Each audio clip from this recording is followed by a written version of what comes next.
We're in the Louvre and we're looking at the Victory Stele of Naram-Sin. This is a really old stele. It's a really old relief sculpture. It is 4,200 years old. It was made, we think, in approximately 2200 B.C.E.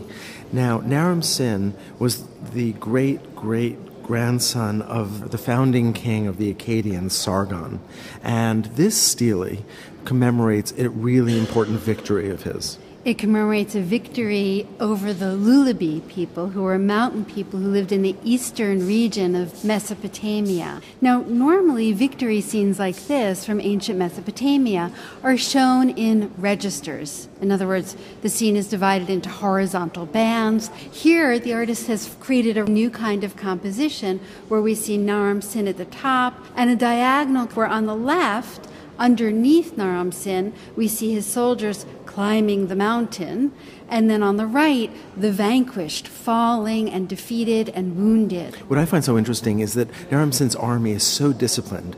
They don't break ranks. They are marching in line. They are standard bearers followed by those with weapons, whereas on the right, you have all kinds of chaos. And Naram-Sin is so erect and noble looking and clearly associated with the gods compared to the mortals that surround him.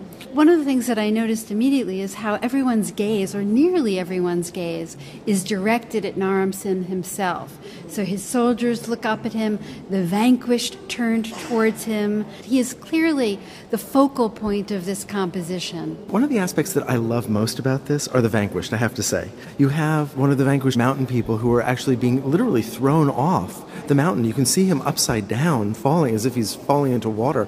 We see somebody else literally under Naram-Sin's foot, somebody with a spear in his neck. And then, most interestingly, I think, to the extreme right, profiled against the mountain, is a man who is fleeing because you can see that his feet are facing away from Naram-Sin, but he's also turned around, turned back, and pleading as he flees.